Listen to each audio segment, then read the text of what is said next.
Greetings, comrades, and welcome to the Eastern Border. First of all, I would like to do some cleaning of the house, so to speak, getting things in order.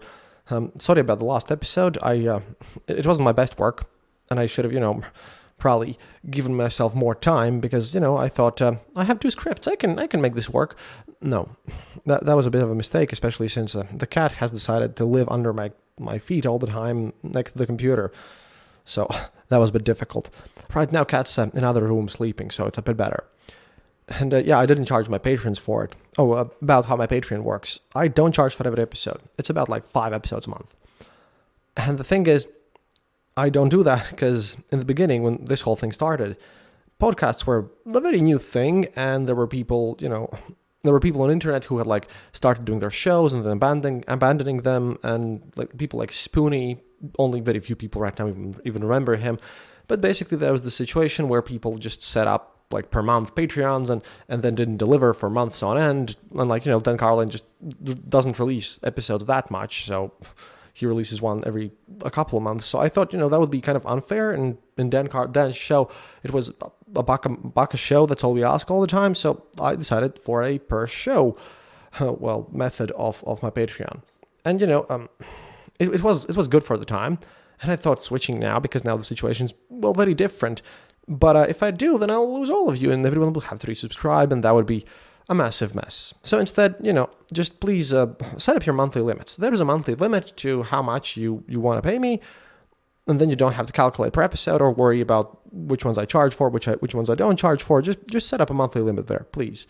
And then we will all escape unpleasant surprises, and, I don't want to make enemies out of you. I don't want to anger anyone, so thank you for your understanding and patience.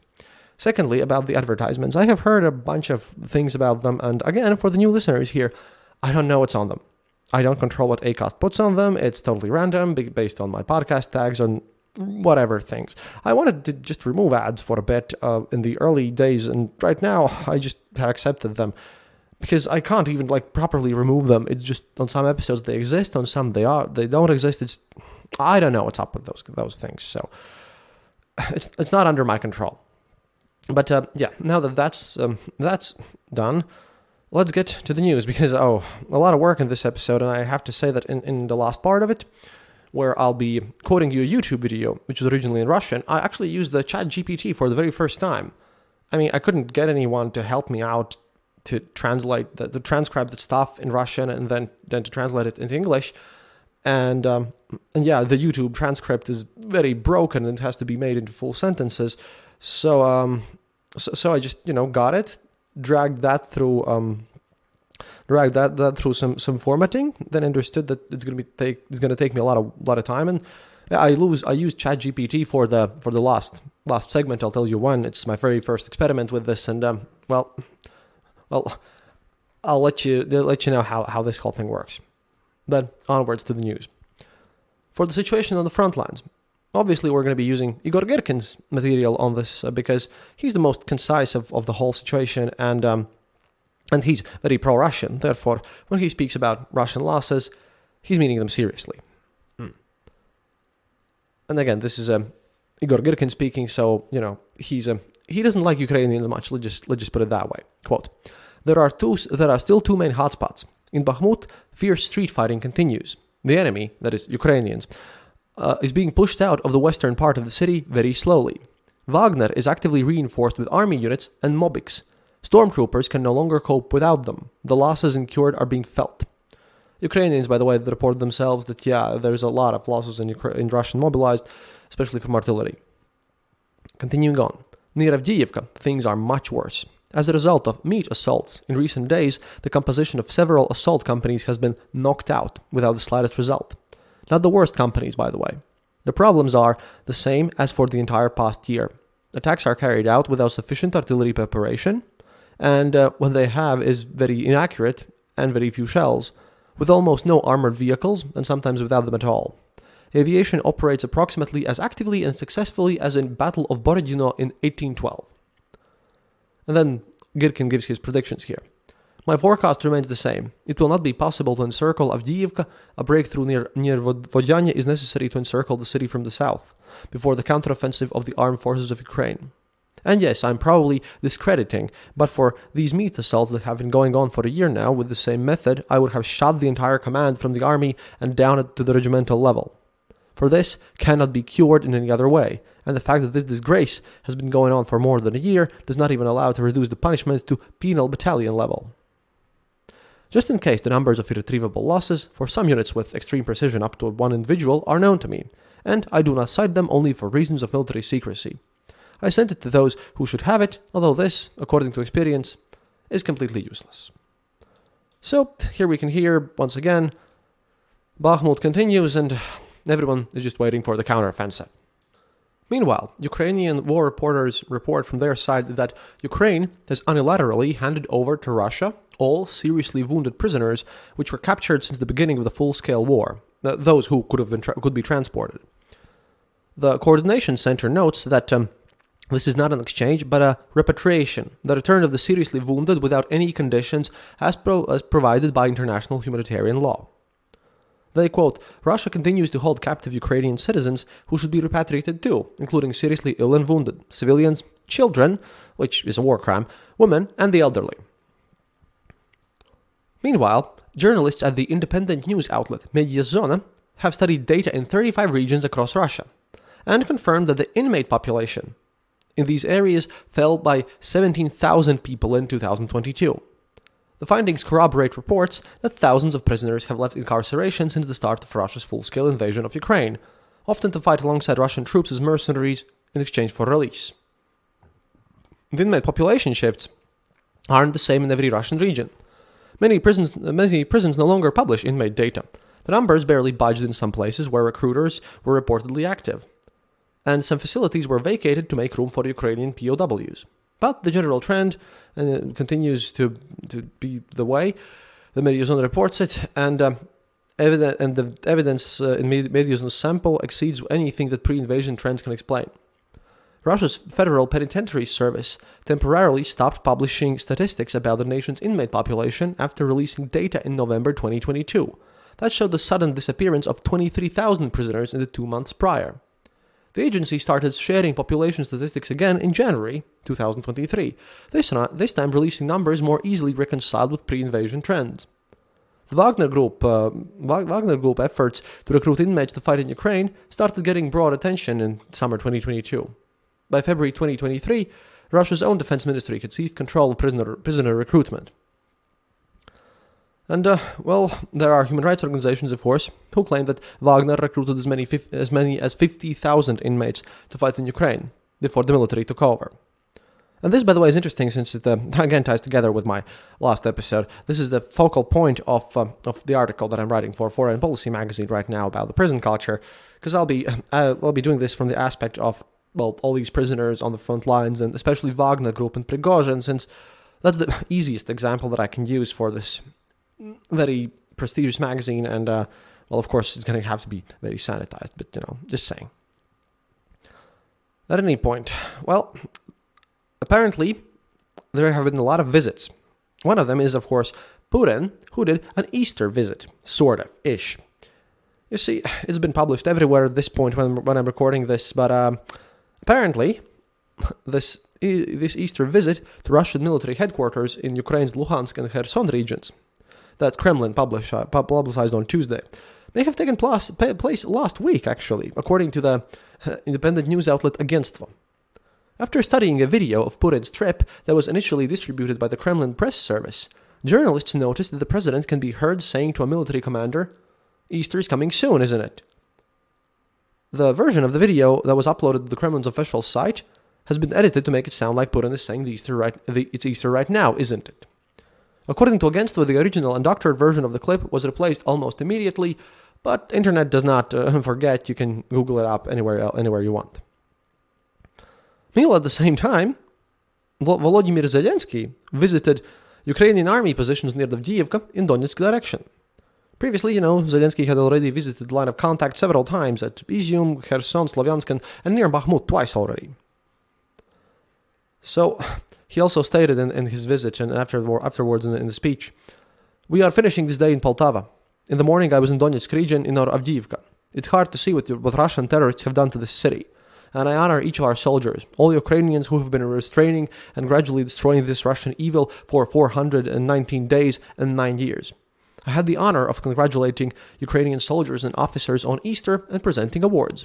I often thank them in my evening addresses for their accuracy and bravery for the destruction of the occupiers." End quote. Now, obviously, this Putin's visit and the comparison to Zelensky and his visit did not go unnoticed. And, Grey Zone, which is the Wagner Group associated Telegram channel, no relation to the American Grey Zone, although by their content one might be clearly forgiven that, you might mistake them for being totally united. See, they stated that, quote, "Earlier today, Russian President Vladimir Putin visited Chaplyanka, according to other sources, Sashlievo in the Kherson region, where he held a meeting with the command staff, including, without sarcasm, the respected Colonel General Michael Teplinsky." And here Grey Zone, a Wagner Group affiliated channel, continues because they had compared this to Zelensky's visit. Quote, "But also, to be fair, the nearest Ukrainian positions are over 60 kilometers away and from Shashlievko 150 kilometers. While Avdiivka, where Zelensky was, is 3 to 5 kilometers to Russian positions." So, even if it was Putin himself, and even if he went there, he went nowhere near close to the front line, even if he was there recently. Meanwhile, Zelensky was up close, and this is admitted by, very pro-Russian people. Meanwhile, the person that I consider one of my journalism mentors, so to speak, from the Russian side, Alexander Nevzorov, I deeply respect this person. He posted on his Telegram about all this mess about Putin's visit and it being fake and everything. Well, he posted the following, to which I kind of have to agree. He's a snarky man. Well, I learned from him a lot too. Quote, "There is no point in discussing another episode of the Putin on the front lines comedy. It does not work at all, not even among the fierce pro-Putin cattle. The dictator's demarches are reduced to sluggish attempts to imitate Zelensky. But pressing Chinese-made icons, ranting over the maps, and exchanging official incantations with generals have zero media effect. No surprise there. Everyone is so accustomed to the 100% Putin lies, the stupid staged antics of the commandos, and the staged nature of these adventures that the desired fire of the holy war is not being stoked in any way. These visits rather have the opposite effect, stirring up the eternal theme of doubles and ridicule." End quote. So, have to agree with this. I mean, like I said, this is why I mentioned the Grey Zone thing. Even if Putin was on the lines, still, that makes him look stupid. Meanwhile, I mentioned that, Girkin and his buddies have created the the Club of Angry Patriots, or Disappointed Patriots. The word in Russian is ambiguous, and it's kind of like, not just angry as in raging, it's a different type of angry. And then they posted a manifesto, which is why I just misspoke, because I have my script in front of me, and, misread this part. Sorry. And the thing is that the manifesto is beautiful. It took me a time to kind of, translate this, but it shows what Girkin and these patriots, so-called patriots, think about the war, Russia, everything, and it's just brilliant, and it shows, exactly what they want, because this is their manifesto, and they also, point out how exactly Putin has been failing all this situation. And, if Girkin and his buddies have these complaints and stuff to Putin and everything, then, I still don't know what to say to people who are actually not only pro-war, but even pro-Putin, because that's like being double stupid. But anyway, I'll read you this one. Quote, "We are angry patriots. We love Russia. Our country is waging a serious war, but this war is being waged in a botched way." Here's my being sad, and Girkin being sad too. By the way, we're selling still those. We have two, I think, the spots left for T-shirts of Igor Girkin and him crying and hugging a rocket. So, if you want them, please email us at theeasternborder@gmail.com. Write how much you would be ready to pay for it. And we will send the 15 lucky of you the shirts signed by me with the color and the size of your choice, and the money will go to Ukraine. I haven't really figured out which charity yet, but I think I'll put it on poll. So I'm just gonna mock Girkin and his buddies crying here a bit more. Quote, "The opportunity for a quick and bloodless victory over the Ukrainian side, which has become a tool of NATO, was lost back in 2014 with the signing of the treacherous Minsk agreement. The military operation that began in 2022 could have followed a very different scenario, but the botched organization at the strategic, operational, and tactical levels led our country to a war of attrition. How sad, once again. Defeat in the war would lead Russia to disastrous consequences. Oh no. The United States and NATO countries make no secret of their intentions to dismember Russia and bringing the Russian people into submission to a new yoke, coming this time from the West. The previous one was Mongol Tatar yoke, by the way.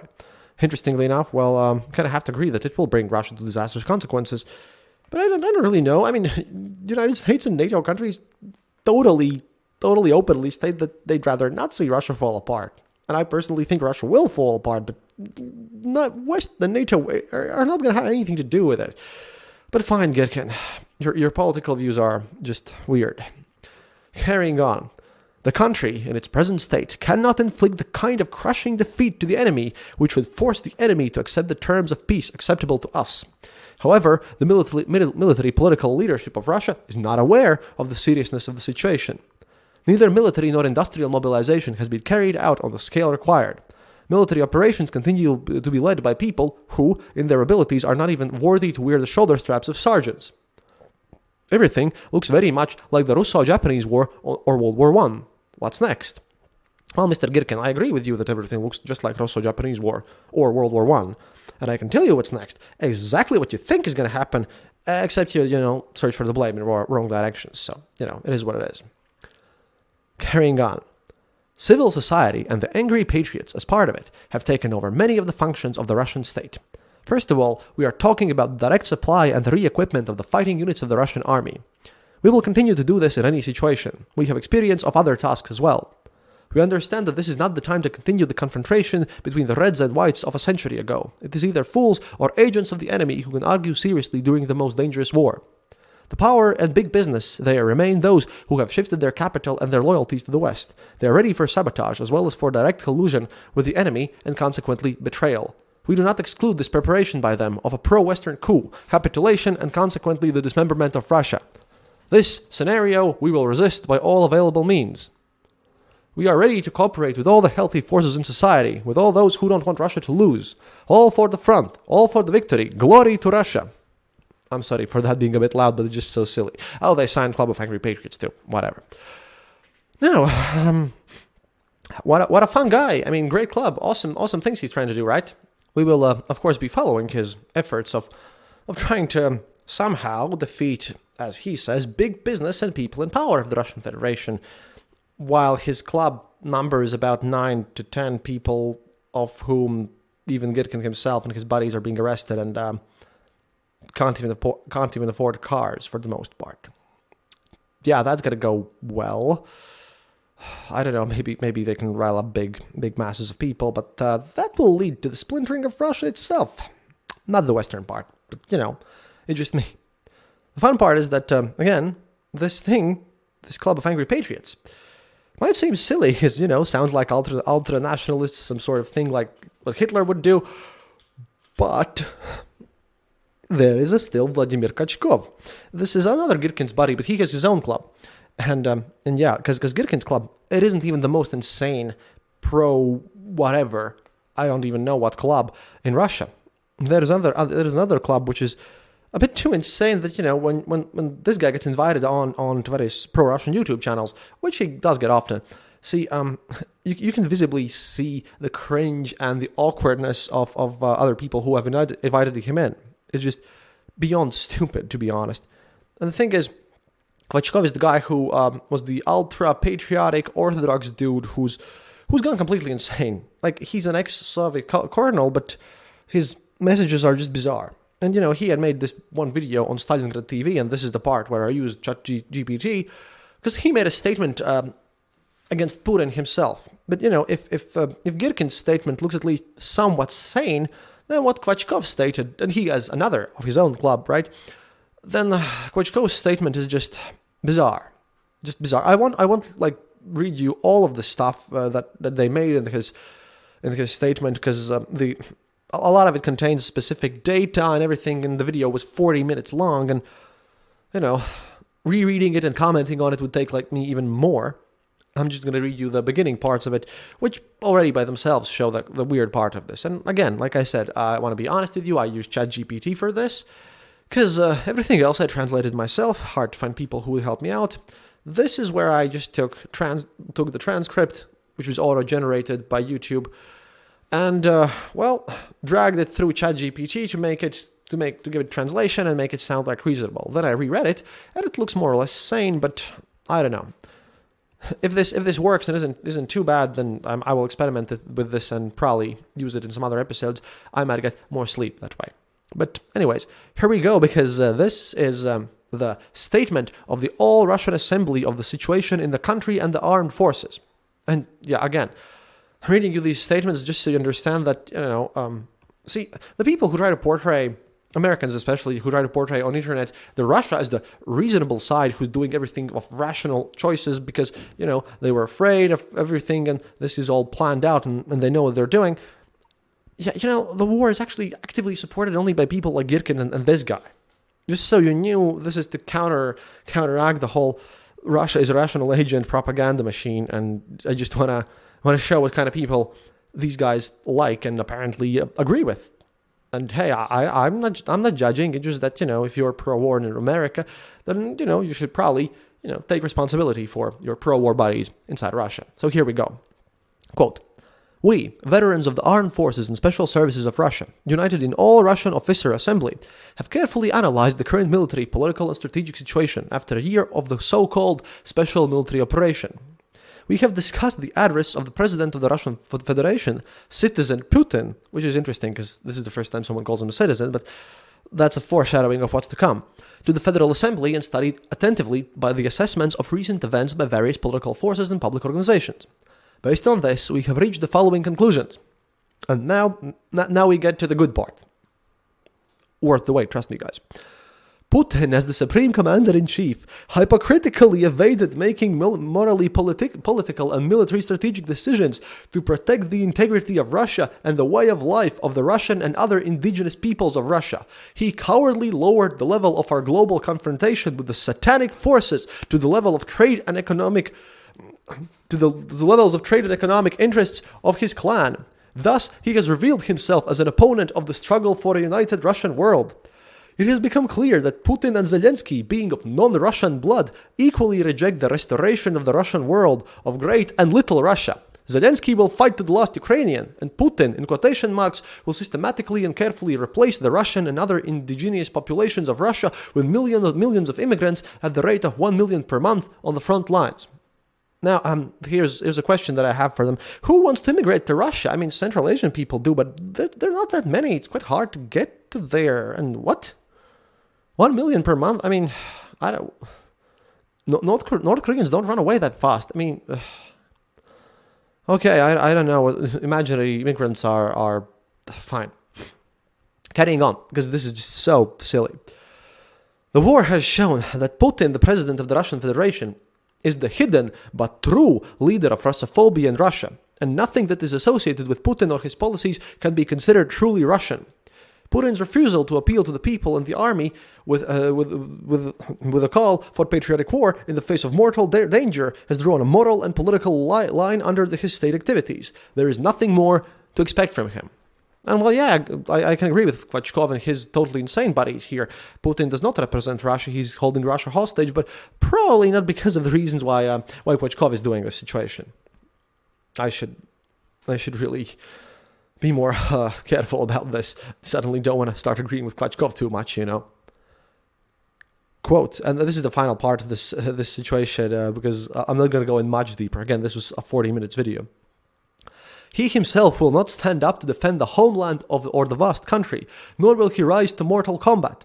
The continuation of Putin's political life means the physical death of the Russian world from national asphyxiation. However, not a single political party represented in the State Duma or any other party, nor any of the many public organizations, has dared to openly give a harsh but objective assessment of the actions of the political and military leadership of the country during the war, and declare their ability to achieve victory, our Russian victory. At the same time, the past year has shown The past year has shown the accuracy of the assessment of the military, political, and military strategic situation in the statement of the All Russians Federal Assembly of May 19, 2022, which I quote, and this is a quote within a quote, so yeah, quote, The special operation ended and a full-scale war began in its spiritual, moral, national, political, and socio-economic essence. This is a new patriotic war of historical Russia against the global international forces of the so-called New World Order.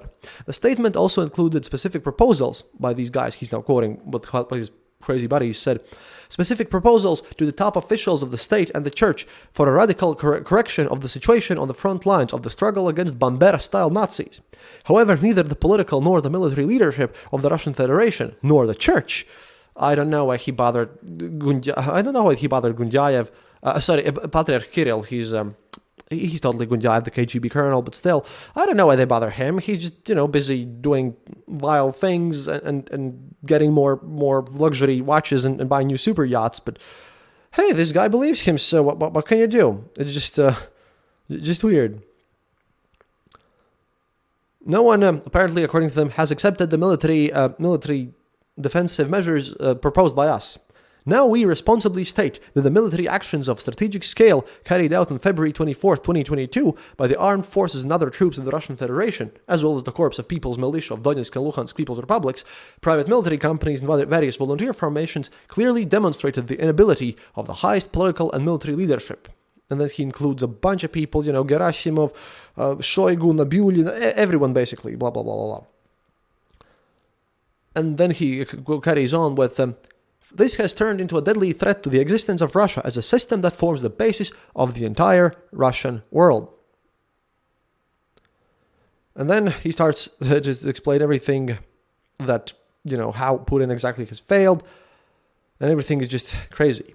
And I want to finish this because, he finishes the paragraph of stating why, by Soviet law, no less, he sees Putin as a terrible war criminal, not because he's inhumane, just because he's not killing enough Russians and Ukrainians and stuff like that, but as a result of all of the bad stuff that Putin has done, quote, as a result, foul language and profanity has wildly replaced strictly defined regulations and guidelines, as well as the order of preparing for and conducting operations and combat and military practice. The introduction of unwritten orders has been monstrously immoral in assessing the losses incurred, where the more losses, the more rewards and higher evaluations for commanders and chiefs.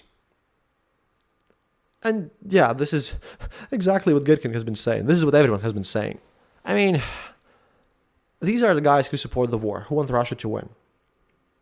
And these guys, unlike Solovyov, who just states everything that, that he's paid for, these guys believe this idea. They genuinely believe that they're doing what's best for Russia, and openly state that they want, conquer the Baltics afterwards and the Poland and all this stuff. It's just, for them, that's an objective good. These guys, unlike anyone else, have never really changed their opinions or shifted away from being pure fascists. They've always been saying that they are fascists. That is who they are. This is great for them. And I don't know, I'd rather believe these guys who are true believers of this whole situation, who, actually want Russia to win with all hearts and minds, instead of, Solovyov, who just sells out. I don't know what he believes in. And if you, look at this from this perspective, these guys are the only ones who truly believe that Russia should win and that this is a moral good inside of Russia. And if you do this outside of Russia, maybe you should, think a bit about what kind of people do you follow. And secondly, if these guys are the only ones making the most competent decisions on the military front, and they're totally ignored by the Russian government, I honestly don't think there is a bright future in Russia either way. Whether it's stalled or not, it's not going to be easy for them anyways. But yeah, that's it for today. I wanted to thank you all for listening. Of course, if you want to become our patron, please go to patreon.com/theeasternborder. I will update my Twitter profile for that page as well. I have to shift it to this commercial thing. Is going to be fine. Otherwise, you can go to theeasternborder.lv, our homepage, and click the donate button there. You can set up a regular payment for me monthly, also without Patreon there, and you can always listen to every episode without ads. So, yeah, hopefully we have better news next time. Everyone's waiting for the Ukrainian counterattack, but, they themselves state that it's going to be surprising, so, can't really know when that's going to happen. Anyway, we'll be at the top of the game and trying to control everything that's happening. Of course, follow us on Twitter, For more updates, you can just look up Kristaps Andreissons, my name, on Twitter and find me that way. Because my username is @Torquemada which is a bit silly, But yeah, up until next time. До свидания, товарищи. And as always, remember, happiness is mandatory.